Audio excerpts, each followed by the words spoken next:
Hello दोस्तों, आप सभी का हमारे एजुकेशन संग्राम इलेक्ट्रीशियन चैनल में आप सभी का स्वागत है। दोस्तों, आपका लेसन 13 से आपका यह क्वेश्चन आया हुआ है और यह क्वेश्चन दोस्तों यूपी पीसीएल टीजी2, यूपी आर्मिनल टीजी2, आईटीआई वस्तुनिष्ठ सीबीटी एग्जाम के लिए दोस्तों आपका यह कॉम्पिटेटिव एग्जाम के लिए क्वेश्चन है। और जितने भी टाइप के आपके यहाँ पर क्वेश्चन बन रहे हैं दोस्तों आपके आने वाले हैं। न्यू क्वेश्चन है, प्रीवियस ईयर क्वेश्चन है। और दोस्तों यह क्वेश्चन आपका विद्युत उत्पादन, पारेषण और वितरण से है। क्वेश्चन आपका विद्युत उत्पादन, पारेषण और वितरण से है। इसका थ्योरी भी आया हुआ है, आप वहाँ पर थ्योरी भी देखेंगे क्योंकि आपके थ्योरी मोस्ट इंपॉर्टेंट है। क्योंकि वहाँ पर थ्योरी में काफ़ी हद तक आपके क्वेश्चन को क्लियर कर देगा, क्वेश्चन को क्लियर कर देगा। और यहाँ पर जो क्वेश्चन आए हुए हैं प्रीवियस ईयर क्वेश्चन है, न्यू क्वेश्चन है। और दोस्तों आपके कॉम्पिटेटिव एग्जाम के लिए जितने भी टाइप के क्वेश्चन आपके आ रहे हैं यहाँ पर आएंगे दोस्तों। और दोस्तों आप हमारे चैनल को जरूर से सब्सक्राइब कर लेंगे, जिससे वीडियो का नोटिफिकेशन आपको मिलता रहेगा। और यहाँ पर देखिए दोस्तों, आपका यह क्वेश्चन क्या कर रहा है, निम्न में से कौन सा अपारंपरिक ऊर्जा स्रोत का उदाहरण है। यहाँ पर दोस्तों आपका अपारंपरिक ऊर्जा स्रोत आपके सूर्य हैं, पवन मतलब वायु है, वायु से पवन, भूतापी ऊर्जा से। दोस्तों आपका करेक्ट आंसर ऑप्शन डी है। उपरोक्त सभी ये सारी जो तीनों ऑप्शन दिए गए हैं ये अपारंपरिक ऊर्जा स्रोत का उदाहरण है। ऑप्शन डी आपका करेक्ट आंसर है। आपका नेक्स्ट क्वेश्चन है दोस्तों, आपका यह दोस्तों कॉम्पिटेटिव एग्जाम के लिए आपके लिए यहाँ पर क्वेश्चन आते रहेंगे, क्वेश्चन आते रहेंगे। और अपने दोस्तों को भी चैनल को शेयर कर देंगे और वीडियो को आप भी लाइक कर देंगे और सब्सक्राइब कर लेंगे। और यहाँ पर देखिए दूसरा क्वेश्चन क्या कर रहा है, जिस स्थान पर विद्युत का उत्पादन होता है उसे डॉट डॉट डॉट कहते हैं। दोस्तों उसको क्या कहते हैं, पावर हाउस कहते हैं। जहाँ विद्युत उत्पादन होता है, विद्युत जहाँ उत्पादन होता है उसको दोस्तों पावर हाउस कहते हैं। आपका नेक्स्ट क्वेश्चन है। अब आइए दोस्तों इस क्वेश्चन पर, जिस ढालू सुरंग के द्वारा जल टरबाइन तक पहुंचता है उसे डॉट डॉट डॉट कहते हैं। क्या कहते हैं दोस्तों, पेन स्टॉक, पेन स्टॉक। ये दोस्तों हाइड्रो पावर प्लांट का यहाँ पर क्वेश्चन है, इसका हाइड्रो पावर प्लांट का क्वेश्चन है। और ये दोस्तों जो पेन स्टॉक है ये क्या काम करता है, जो ढालू सुरंग है इसके द्वारा जल टरबाइन तक पहुंचता है। ऑप्शन सी आपका करेक्ट आंसर है। आपका नेक्स्ट क्वेश्चन है, परमाणविक विद्युत ऊर्जा, परमाणविक विद्युत ऊर्जा पावर प्लांट में कौन सा ईंधन के रूप में प्रयोग होता है। दोस्तों परमाणविक जो यूरेनियम है आपका, जो यूरेनियम से विद्युत ऊर्जा होता उत्पादन किया जाता है ये परमाणविक विद्युत ऊर्जा होता है। और इस प्लांट में कौन सा, मतलब पूछ रहा है कि कौन सा ईंधन प्रयोग होता है। दोस्तों आपका इसमें ईंधन जो प्रयोग होगा आपका यूरेनियम होगा। ऑप्शन ए आपका करेक्ट आंसर है। आपका नेक्स्ट क्वेश्चन है, यहाँ पर देखिए दोस्तों इस क्वेश्चन में क्या कह रहा है, परमाणविक विद्युत ऊर्जा पावर प्लांट में ऊर्जा स्रोत से किस विधि द्वारा ऊर्जा प्राप्त किया जाता है। दोस्तों परमाणविक जो विद्युत ऊर्जा है आपका पावर प्लांट में ऊर्जा स्रोत से किस विधि द्वारा ऊर्जा प्राप्त की जाती है, किया जाता है या की जाती है। दोस्तों आपका इसमें नियंत्रित नाभिकीय विखंडन के द्वारा।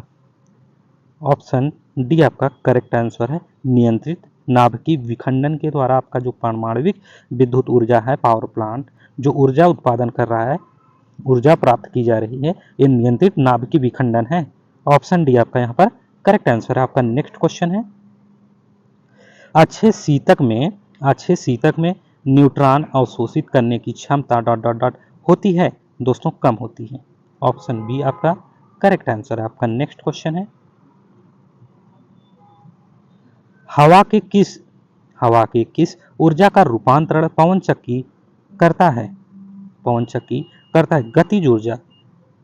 ये दोस्तों हवा के जो किस ऊर्जा का रूपांतरण पवन चक्की करता है, ये गतिज ऊर्जा को। ऑप्शन सी आपका इसमें करेक्ट आंसर है। आपका नेक्स्ट क्वेश्चन है, 400 केवी के जो वैद्युतिक पावर को पावर प्लांट के ग्रिड स्टेशन तक लाना क्या कहलाता है। दोस्तों 400 केवी की जो वैद्युतिक पावर को पावर प्लांट से जो ग्रिड स्टेशन तक लाना क्या कहलाता है। ये दोस्तों प्राइमरी ट्रांसमिशन कहलाता है। इसको नोट कर लेंगे, इंपॉर्टेंट क्वेश्चन है दोस्तों, प्राइमरी ट्रांसमिशन कहलाता है। आपका नेक्स्ट क्वेश्चन है, वितरण केंद्र से उपभोक्ता तक पहुंचाने वाली जो line co dot dot dot dot dot dot कहते हैं, क्या कहते हैं, सर्विस लाइन, सर्विस लाइन कहते हैं। नोट कर लेंगे दोस्तों, वितरण केंद्र से जो उपभोक्ता तक पहुंचाने वाली जो लाइन होती है वो सर्विस लाइन कहलाती है। ऑप्शन सी आपका करेक्ट आंसर है। आपका नेक्स्ट क्वेश्चन है, डिस्ट्रीब्यूशन सब स्टेशन से जो उपभोक्ताओं के लोड सेंटर तक संचरण dot dot dot dot dot dot कहलाता है। ये दोस्तों आपका सेकेंडरी ट्रांसमिशन कहलाता है। सेकेंडरी ट्रांसमिशन कहलाता है जो डिस्ट्रीब्यूशन सब स्टेशन से उपभोक्ताओं के लोड सेंटर तक संचरण सेकेंडरी ट्रांसमिशन कहलाता है।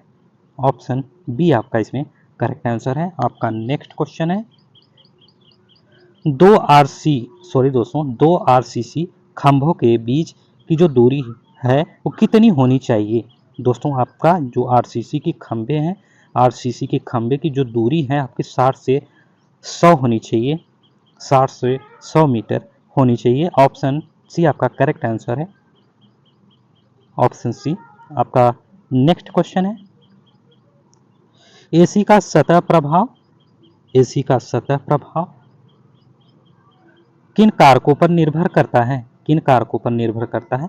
फ्रीक्वेंसी पर, चालक का व्यास, चालक की आकृति। दोस्तों उपरोक्त सभी आपका ये जो एसी के सतह प्रभाव के जो कारक हैं ये जो निर्भर कर रहे हैं फ्रीक्वेंसी पर और चालक के व्यास पर भी और चालक की आकृति पर भी। और करेक्ट आंसर आपका यहाँ पर करेक्ट आंसर है आपका उपरोक्त सभी ऑप्शन डी है। Option D. आपका नेक्स्ट क्वेश्चन है, एसी के किस गुण के कारण, दोस्तों एसी के किस गुण के कारण ओजोन गैस पैदा होती है। दोस्तों एसी के किस गुण के कारण ओजोन गैस पैदा होती है। कोरोना, कोरोना के बारे में काफ़ी हद तक बताई गई हैं दोस्तों, फिगर भी आया हुआ है आपका, वहाँ पर आप जाके देखिए थ्योरी में, और यहाँ पर क्वेश्चन आप भी पढ़िए और देखिए इसको। और यहाँ पर जो ऑप्शन सी आपका ये कोरोना की वजह से क्या होता है, एसी के गुण में जो ओजोन गैस पैदा होती है। ऑप्शन सी आपका करेक्ट आंसर है। आपका नेक्स्ट क्वेश्चन है, आयल सर्किट ब्रेकर में, आयल सर्किट ब्रेकर है, आर्क को कौन समाप्त करता है। आयल सर्किट ब्रेकर है, इसमें जो आर्क है, चिंगारी है, इसको कौन समाप्त करता है ये पूछ रहा है इस क्वेश्चन में। इसमें दोस्तों अचालक जो तेल होता है आयल सर्किट ब्रेकर में, ऑयल मतलब तेल है आपका, ये अचालक तेल है, इससे क्या होता है आर्क जो चिंगारी है इसको समाप्त करता है। ऑप्शन बी आपका यहाँ पर करेक्ट आंसर है। आपका नेक्स्ट क्वेश्चन है, एयर ब्लास्ट सर्किट ब्रेकर में वायु का दाब कितना होता है। दोस्तों एयर ब्लास्टर सर्किट ब्रेकर में जो वायु का दाब पूछ रहा है, यहाँ पे वायु का दाब पूछ रहा है कि कितना होता है। ये दोस्तों आपका 50 से 60 केजी प्रति cm स्क्वायर है आपका, 50 से 60 केजी प्रति cm स्क्वायर। ऑप्शन सी आपका करेक्ट आंसर है। आपका नेक्स्ट क्वेश्चन है, अब आइए यहाँ पर इस क्वेश्चन को देखिए, इसमें ELCB कह रहा है कि जो ELCB है कम से कम कितनी लीकेज धारा को समझ सकता है। यहाँ पर देखिए ये क्वेश्चन कह रहा है कि जो ELCB है कम से कम कितनी लीकेज धारा को समझ सकती, कम से कम। ये दोस्तों ये 100 मिली एम्पियर ये क्या करता है कि ये ELCB लीकेज धारा को समझ सकती है 100 मिली एम्पियर तक। ऑप्शन सी आपका करेक्ट आंसर। इसके नीचे दोस्तों कम से कम इसमें यहाँ कम से कम पूछ कहा है इस क्वेश्चन में, कम से कम आपका 100 मिली एम्पियर, इससे कम हुआ तो ये हो सकता है न समझ पाए और थोड़ा बहुत हो सकता है रैंकिंग में हो। यहाँ तो टेस्टिंग हुई नहीं है, लेकिन इसमें जो ये क्वेश्चन कह रहा है कि जो ELCB से कम कितनी लीकेज धारा समझ सकता है, इस क्वेश्चन के अनुसार आपका जो 100 मिली एम्पियर है यहाँ तक कम से कम ये लीकेज धारा समझ सकती है ELCB। ऑप्शन सी आपका करेक्ट आंसर है। आपका नेक्स्ट क्वेश्चन है, निम्न में से कौन रिवायरेबल फ्यूज है। रिवायरेबल फ्यूज पूछ रहा है दोस्तों, ये किटकैट क्या है आपका, ये रिवायरेबल फ्यूज है, KitKat fuse. Option A correct answer है। आपका नेक्स्ट क्वेश्चन है, थर्मल रिले विद्युत धारा के किस प्रभाव पर कार्यरत होता है। थर्मल रिले आपकी क्या करता है, किस प्रभाव पर यह कार्यरत होता है, ऊष्मीय प्रभाव पर, ऊष्मीय प्रभाव पर। ऑप्शन बी आपका करेक्ट आंसर है। ऊष्मीय प्रभाव पर थर्मल रिले विद्युत प्रभाव को कार्यरत होता है। ऑप्शन बी करेक्ट आंसर है। आपका नेक्स्ट क्वेश्चन है, लिक्विड टाइप फ्यूज में कौन सा द्रव भरा होता है। दोस्तों इसमें CCl4 कार्बन टेट्राक्लोराइड आपका भरा रहता है लिक्विड टाइप फ्यूज में। इसको नोट कर लेंगे, ये थ्योरी में आया हुआ है। ऑप्शन बी आपका करेक्ट आंसर है। आपका नेक्स्ट क्वेश्चन है, निर्वात सर्किट ब्रेकर में हवा का जो दबाव है पारे का डॉट डॉट यम रखा जाता है। ये दोस्तों आपका 10 पावर 3 यम रखा जाता है। निर्वात सर्किट ब्रेकर में जो हवा का दबाव पारे का 10 पावर 3 यम रखा जाता है। ऑप्शन बी नोट करेंगे, ऑप्शन बी करेक्ट आंसर है। आपका नेक्स्ट क्वेश्चन है, सर्किट ब्रेकर किसी विद्युत वितरण परिपथ को किस अवस्था में तोड़ने और जोड़ने का कार्य करती है। मतलब जो सर्किट ब्रेकर है आपका किस विद्युत वितरण परिपथ को किस अवस्था में तोड़ने और जोड़ने का कार्य करती है, ये आपको बताना है। ये दोस्तों आपका ये सामान्य असामान्य दोनों में आपका ये सामान्य तथा असामान्य दोनों में तोड़ने और जोड़ने की कार्य करती है सर्किट ब्रेकर। ऑप्शन ए आपका करेक्ट आंसर है। करेक्ट आंसर ऑप्शन ए है।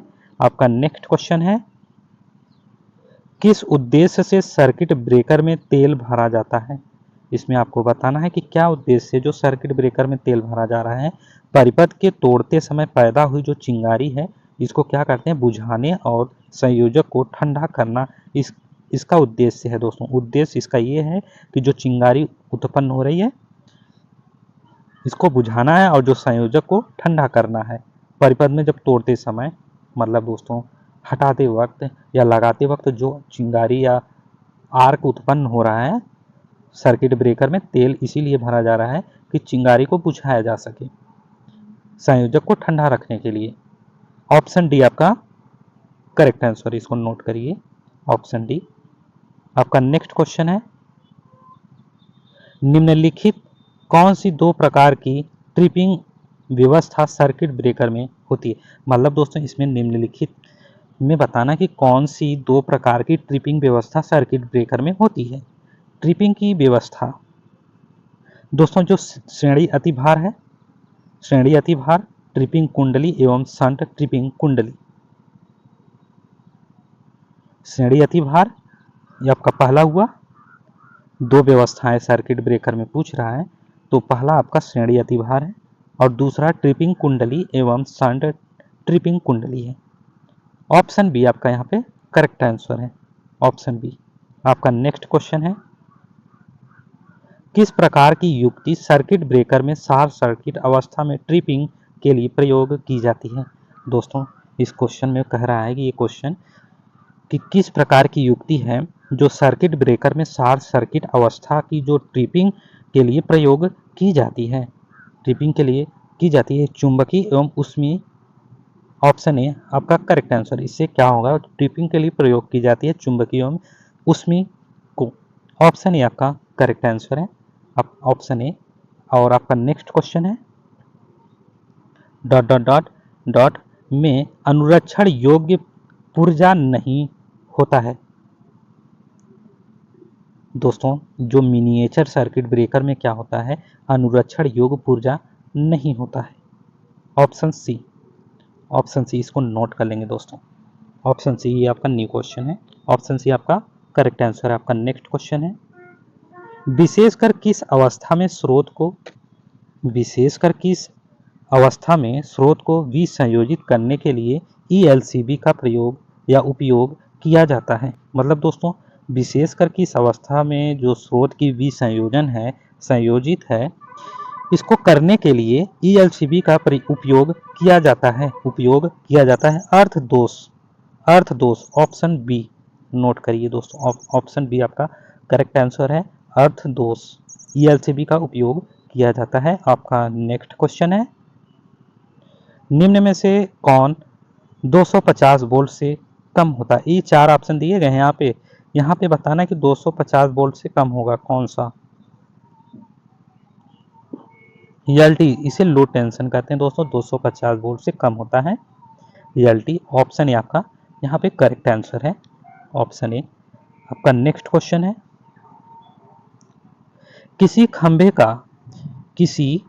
का कितना भाग सामान्य भूमि में दबाया जाता है।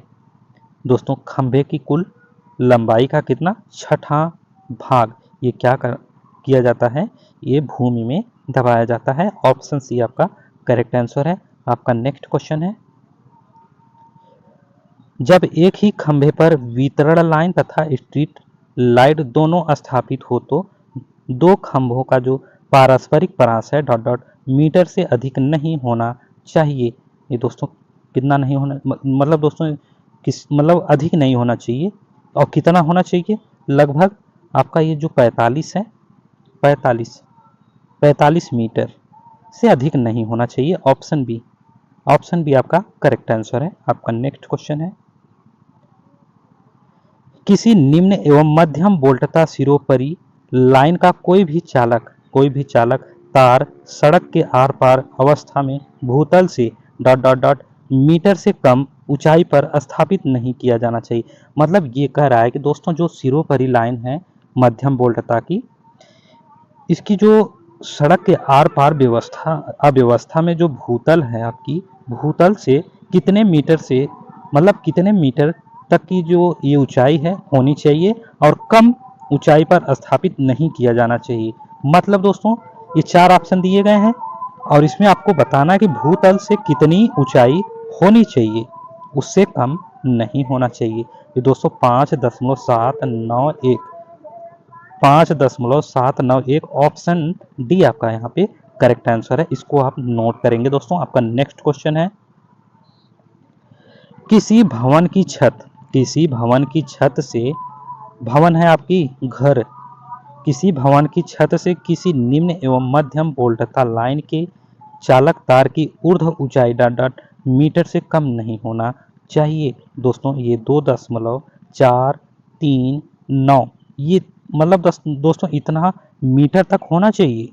भवन के छत से इनकी ऊंचाई होनी चाहिए 2.439 मीटर से कम नहीं होना चाहिए। ऑप्शन डी आपका करेक्ट आंसर है। आपका नेक्स्ट क्वेश्चन है, किसी उद्योगशाला को मुख्यतः 3 फेज लोड तथा सीमित प्रकाश लोड के लिए प्रयुक्त cable dot dot dot dot प्रकार का होना चाहिए।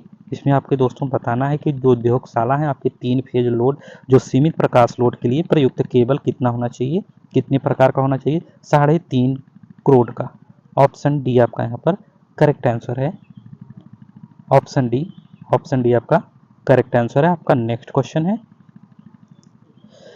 किस लिए भूमिगत प्रकार की केबल में जो जालीदार कवच लगाया जाता है। दोस्तों इसमें बताना है कि जो भूमिगत प्रकार के केबल हैं इसमें जालीदार कवच क्यों लगाया जाता है। ये कवच लगाया जाता है क्योंकि इसमें क्या होना चाहिए, ये जालीदार कवच क्यों लगाया जाता है, इसमें जो यांत्रिक आघात से सुरक्षा के लिए आपका ये जालीदार कवच केबल में भूमिगत प्रकार के केबल में जालीदार कवच लगाया जाता है। ऑप्शन सी आपका यहाँ पे करेक्ट आंसर है। आपका नेक्स्ट क्वेश्चन है, भूमि में कितनी गहराई पर 11 केवी हाई टेंशन है दोस्तों एचटी केबल स्थापित किया जाता है। ये दोस्तों ये आपका 0.9 मीटर स्थापित किया जाता है। ऑप्शन भूमि में कितनी गहराई पर, दोस्तों ये 0.9 मीटर आपकी ये केबल स्थापित किया जाता है। ऑप्शन बी आपका यहाँ पर करेक्ट आंसर है। Option B. आपका नेक्स्ट क्वेश्चन है, कितनी ऊंचाई से अधिक ऊंचाई पर बस बार को स्थापित नहीं करना चाहिए। दोस्तों आपका 2.75 क्या है, इतनी मीटर तक आपकी ये ऊंचाई होनी चाहिए, इससे अधिक नहीं होना चाहिए, स्थापित नहीं करना चाहिए। 2.75 मीटर होनी चाहिए बस बार की स्थापना। ऑप्शन बी आपका करेक्ट आंसर है। आपका नेक्स्ट क्वेश्चन है, किसी उद्योगशाला में 50 एचपी के 3 फेज 415 वोल्ट 50 हर्ट्ज सप्लाई हेतु बस बार की जो धारा वहन क्षमता है डॉट डॉट होनी चाहिए। ये दोस्तों 100 इसकी जो धारा वहन क्षमता 100 होनी चाहिए। ऑप्शन ए आपका करेक्ट आंसर है। आपका नेक्स्ट क्वेश्चन है 400 ए धारा वहन क्षमता की जो सिरोपरि बस बार dot dot dot dot dot dot लंबाई में उत्पादित की जाती है। दोस्तों 400 ए जो धारा वहन क्षमता की जो सिरोपरि लाइन है, सिरोपरि बस बार है आपका, बस बार डॉट डॉट डॉट लंबाई में उत्पादित की जाती है। ये दोस्तों 2.44 मीटर 2.44 मीटर लंबाई उत्पादित की जाती है, लंबाई में उत्पादित की जाती है। ऑप्शन ए आपका करेक्ट आंसर है। आपका नेक्स्ट क्वेश्चन है किस प्रयोग हेतु एमसीबी का प्रयोग नहीं हो सकता है। इसमें आपको बताना कि किस प्रयोग हेतु एमसीबी का प्रयोग नहीं हो सकता है। दोस्तों सूक्ष्म अति धारा बचाव हेतु, ये इसके लिए दोस्तों क्या होगा कि आपके एमसीबी का प्रयोग नहीं हो सकता है, सूक्ष्म अति धारा बचाव हेतु। ऑप्शन बी आपका यहाँ पे करेक्ट आंसर है। आपका नेक्स्ट क्वेश्चन है टरबाइन जो ताप शक्ति संयंत्रों में लगी होती है, टरबाइन जो ताप शक्ति संयंत्रों में लगी होती है की गति होती है, ताप शक्ति, ये दोस्तों ताप शक्ति मतलब दोस्तों ये आपके थर्मल पावर प्लांट्स के बारे में पूछ रहा है यहाँ पे, तो ये आपका 3000 आरपीएम होगा, 3000 आरपीएम। ऑप्शन बी आपका करेक्ट आंसर है, 3000 RPM. Option B correct answer है। आपका नेक्स्ट क्वेश्चन है किस आवृत्ति पर हमारे देश में विद्युत शक्ति का उत्पादन होता है। ये दोस्तों हमारे देश में जो भारत है यहाँ पर 50 हर्ट्ज की विद्युत शक्ति उत्पादन होता है, विदेशों में लगभग 55-60 होगा, लेकिन अपने भारत में जो आवृत्ति पर जो हो रहा है ये आपका आवृत्ति आपका जो है 50 हर्ट्ज के उत्पादन पर हो रहा है। ऑप्शन बी आपका यहाँ पे करेक्ट आंसर है। आपका नेक्स्ट क्वेश्चन है अपने देश में प्रयुक्त डीजल लोकोमोटिव की जो क्षमता कितनी होती है। मतलब दोस्तों अपने देश में मतलब भारतीय रेल जो है आपके अपने देश में प्रयुक्त डीजल लोकोमोटिव की जो क्षमता कितनी होती है दोस्तों 2000 से 2500 एचपी तक होता है, 2000 से 2500 मतलब दोस्तों आपका ये 2500 हो गया एचपी तक आपके लोकोमोटिव की क्षमता होती है। ऑप्शन बी आपका यहाँ पर करेक्ट आंसर है। आपका नेक्स्ट क्वेश्चन है किस पदार्थ का प्रयोग सौर ऊर्जा उत्पादन में सौर सेल निर्माण में किया जाता है। दोस्तों सिलिकॉन है आपका, सिलिकॉन सौर ऊर्जा में सौर सेल निर्माण में किया जाता है। ऑप्शन ए, इसको नोट कर लेंगे, इंपॉर्टेंट है, और ये सिलिकॉन है आपका, ये सौर सेल निर्माण में किया जाता है। सिलिकॉन का उपयोग प्रयोग आपका सिलिकॉन का होता है सौर ऊर्जा उत्पादन में। ऑप्शन ए आपका करेक्ट आंसर है। आपका नेक्स्ट क्वेश्चन है निम्न में से कौन सौर सेल की वोल्टता है। सौर सेल की वोल्टता पूछ रहा है दोस्तों, ये सौर सेल की आपकी जो वोल्टता है 0.5 वोल्ट है। ऑप्शन ए आपका करेक्ट आंसर है। आपका नेक्स्ट क्वेश्चन है किस स्रोत द्वारा उपग्रहों में विद्युत ऊर्जा प्रदान की जाती है। मतलब दोस्तों ऊर्जा किस स्रोत द्वारा उपग्रहों में विद्युत ऊर्जा प्रदान की जाती है।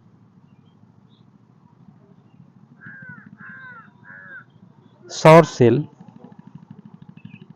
दोस्तों उपग्रह है आपके, उपग्रह यहाँ पर आपका ये मेन है, उपग्रह में विद्युत ऊर्जा प्रदान की जाती है सौर सेल से।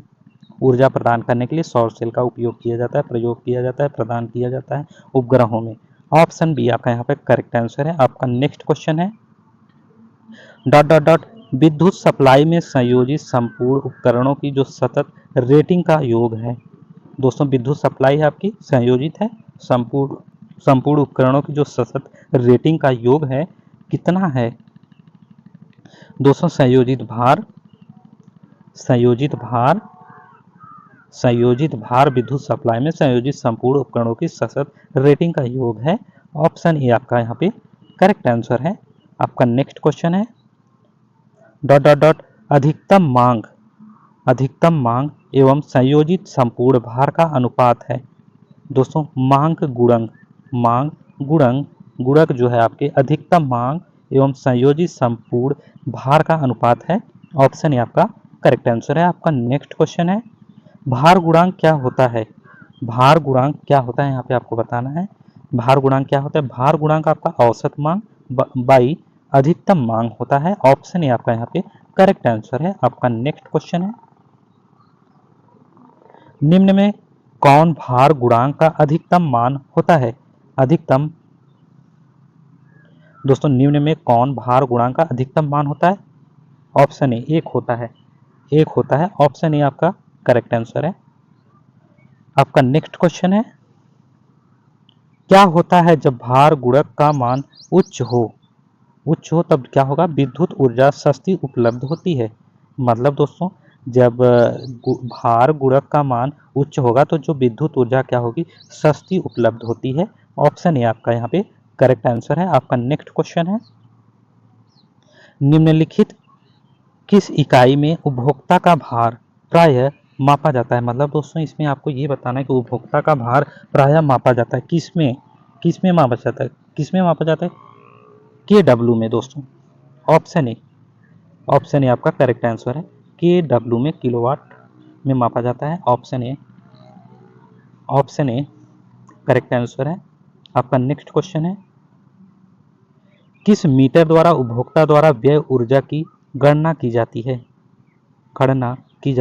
किलो वाट हावर मीटर का ये है दोस्तों आपका, ये ऊर्जा की गणना करने के लिए उपभोक्ताओं के द्वारा जो व्यय ऊर्जा की जो गणना करना है तो KWH की जो मीटर होती है इसके द्वारा गणना की जाती है। ऑप्शन सी आपका यहाँ पे करेक्ट आंसर है। आपका नेक्स्ट क्वेश्चन है, निम्नलिखित में से कौन सी निम्नलिखित में कौन सी धारा मनुष्य के लिए निश्चित रूप से घातक है? ये दोस्तों 100 EMI के लिए मनुष्य के लिए दोस्तों निश्चित रूप से घातक है। आपका ऑप्शन बी आपका करेक्ट आंसर है। Option B. आपका नेक्स्ट क्वेश्चन है, निम्नलिखित में से कौन सा मान विद्युत धारा का अधिकतम मान है जो मनुष्य के शरीर को हानि नहीं पहुंचाता है? मतलब दोस्तों इसमें आपको ये बताना है कि कौन सा ऐसा मान है इस चारों ऑप्शन में कि जो विद्युत धारा का अधिकतम मान है और जो मनुष्य के शरीर को हानि नहीं पहुंचाता। सबसे अधिकतम मान वो है, अधिकतम मान है जो मनुष्य के शरीर को आघात नहीं पहुंचाता, वो सुरक्षित रहता है उस टाइम तक। जैसे उससे अधिक हुआ तो मनुष्य को आघात लग सकता है, करंट लग सकता है। दोस्तों आपका ये करेक्ट आंसर ऑप्शन बी है।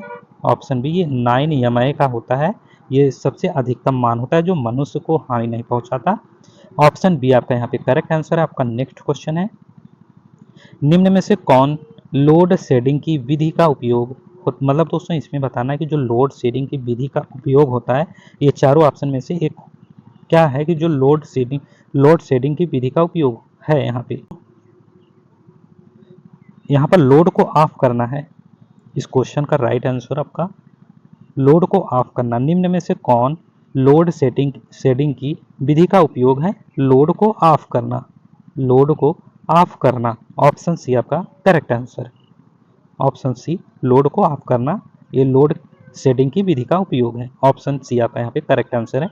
आपका नेक्स्ट क्वेश्चन है, निम्न में से कौन सी प्रणाली से भारत में ट्रांसमिशन किया जाता है? इसमें आपको बताना है कि कौन सी प्रणाली है जो भारत में ट्रांसमिशन किया जाता है। ये दोस्तों आपका जो 3 फेज है, 3 वायर प्रणाली है आपकी, इससे भारत में ट्रांसमिशन किया जाता है। ऑप्शन बी आपका करेक्ट आंसर है। ऑप्शन बी आपका करेक्ट आंसर है। आपका नेक्स्ट क्वेश्चन है, निम्न में सत्य है, ये 4 ऑप्शन है, आप चारों ऑप्शन में ये बताना कि कौन सा सत्य है। चारों ऑप्शन में बताना कि कौन सा सत्य है। इसमें से आपका सत्य क्या है? अधिक पावर ट्रांसमिशन के लिए जो ट्रांसमिशन वोल्टेज अधिक होना उपयुक्त होता है। अधिक पावर ट्रांसमिशन के लिए ट्रांसमिशन जो वोल्टेज है अधिक होना उपयुक्त होता है। ऑप्शन बी आपका यहाँ पे राइट आंसर है, सत्य है ये। ऑप्शन बी आपका करेक्ट आंसर है। आपका नेक्स्ट क्वेश्चन है, पावर ट्रांसमिशन को वोल्टेज क्या होनी चाहिए अगर मितव्ययता ध्यान में रखा जाए? दोस्तों उच्च होनी चाहिए। उच्च होनी चाहिए। पावर ट्रांसमिशन में जो वोल्टेज है आपकी, ये क्या होनी चाहिए, ये अधिक होनी चाहिए, उच्च होनी चाहिए। और इसमें मितव्ययता ध्यान में रखा जाने के लिए, और ये पावर ट्रांसमिशन वोल्टेज को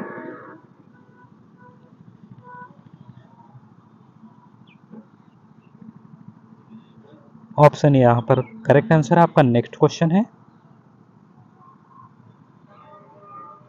कंडक्टर का साइज क्या होगा यदि वोल्टेज का मान n गुना बढ़ता है। दोस्तों n गुना जब बढ़ जाए तो कंडक्टर की साइज क्या है, एक 1/n² गुना हो जाता है, कम हो जाता है। यहाँ पे जब वोल्टेज का मान जब बढ़ेगा दोस्तों, तो n का जो गुना बढ़ता है तो क्या होगा, यहाँ पे 1/n² गुना कम हो जाता है। ऑप्शन डी आपका यहाँ पे करेक्ट आंसर है आपका। नेक्स्ट क्वेश्चन है, सिस्टम के पावर फैक्टर में सुधार होने से जो जनरेटिंग स्टेशन द्वारा डिलीवर किए गए किलोवाट, सिस्टम के पावर फैक्टर में सुधार होने से जनरेटिंग स्टेशन द्वारा डिलीवर किए गए किलोवाट, ये दोस्तों आपका क्या होगा, बढ़ेगा या बढ़ते हैं। सिस्टम के पावर फैक्टर में सुधार होने से जो जनरेटिंग स्टेशन द्वारा जो डिलीवर किए गए किलोवाट हैं वो बढ़ते हैं। ऑप्शन बी आपका यहाँ पे करेक्ट आंसर है आपका। नेक्स्ट क्वेश्चन है, एसी डिवाइस जो dot dot dot power factor सुधारने के काम आती है, अग्रगामी रिएक्टिव पावर लेती है। ये अग्रगामी रिएक्टिव पावर लेती है, जो एसी डिवाइस को अग्रगामी रिएक्टिव पावर लेती है, जो पावर फैक्टर सुधारने के काम आती है। ऑप्शन ए आपका करेक्ट आंसर है। ऑप्शन ए करेक्ट आंसर है। ऑप्शन ए आपका करेक्ट आंसर है आपका। नेक्स्ट क्वेश्चन है, एक अति उत्तेजित सिंक्रोनस मोटर को शून्य भार पर डॉट डॉट डॉट कहते हैं। शून्य भार पर क्या कहते हैं, सिंक्रोनस कंडेंसर। ऑप्शन बी आपका शून्य भार पर ये सिंक्रोनस कंडेंसर कहलाते हैं। ऑप्शन बी आपका यहाँ पे करेक्ट आंसर है आपका। नेक्स्ट क्वेश्चन है, किस प्लांट द्वारा भारत में विद्युत ऊर्जा का अधिकतम भाग जनरेट किया जाता है। दोस्तों thermal power plant. Option A आपका यहाँ पे करेक्ट आंसर है आपका। नेक्स्ट क्वेश्चन है, डॉट डॉट डॉट में ध्रुवों की जो संख्या अधिकतम होती है, ध्रुवों की संख्या बताने की अधिकतम होती है जो हाइड्रोलिक टरबाइन है। ध्रुवों की जो संख्या अधिकतम होती है हाइड्रोलिक टरबाइन के साथ कपल्ड अल्टरनेटर, जिसके साथ क्या होती है, जो इसमें ध्रुवों की संख्या अधिक होती है। ऑप्शन ए आपका करेक्ट आंसर है आपका। नेक्स्ट क्वेश्चन है, डॉट डॉट डॉट की स्पीड सबसे कम होती है। इस चारों ऑप्शन में बताना है कि दोस्तों किसकी स्पीड कम होती है। स्पीड सबसे कम होती है हाइड्रोलिक टरबाइन के साथ जो कपल्ड अल्टरनेटर है, इसकी स्पीड क्या होती है, सबसे कम होती है। ऑप्शन ए आपका यहाँ पर करेक्ट आंसर है, हाइड्रोलिक टरबाइन के साथ कपल्ड अल्टरनेटर की स्पीड सबसे कम होती है। ऑप्शन ए आपका करेक्ट आंसर है आपका। नेक्स्ट क्वेश्चन है, कब एचआरसी फ्यूज द्वारा सबसे अधिक सुरक्षा प्राप्त होती है। दोस्तों यहाँ पर कब एचआरसी फ्यूज द्वारा सबसे अधिक सुरक्षा प्राप्त होती है। दोस्तों शॉर्ट सर्किट दोष पर प्राप्त होती है। शॉर्ट सर्किट दोष पर सबसे मतलब एचआरसी फ्यूज जो सबसे अधिक सुरक्षा प्राप्त होती है, शॉर्ट सर्किट दोष पर प्राप्त होती है। ऑप्शन ए आपका करेक्ट आंसर है। दोस्तों आप हमारे चैनल को अपने दोस्तों को भी शेयर कर दीजिए। आप भी चैनल को सब्सक्राइब कर लेंगे, वीडियो को लाइक भी कर देंगे दोस्तों, और कम्पिटेटिव एग्जाम के लिए आपके लिए क्वेश्चन लाते रहेंगे दोस्तों। और आपके ये अभी तो और क्वेश्चन है आपके, इसका क्वेश्चन है अभी और आने वाले हैं क्वेश्चन अगले वीडियो में और भी क्वेश्चन आने वाले हैं। और दोस्तों आप हमारे चैनल को जरूर से सब्सक्राइब कर लेंगे, जिससे वीडियो की नोटिफिकेशन आपको मिलता रहेगा। Thank you so much guys, thank you so much, thank you.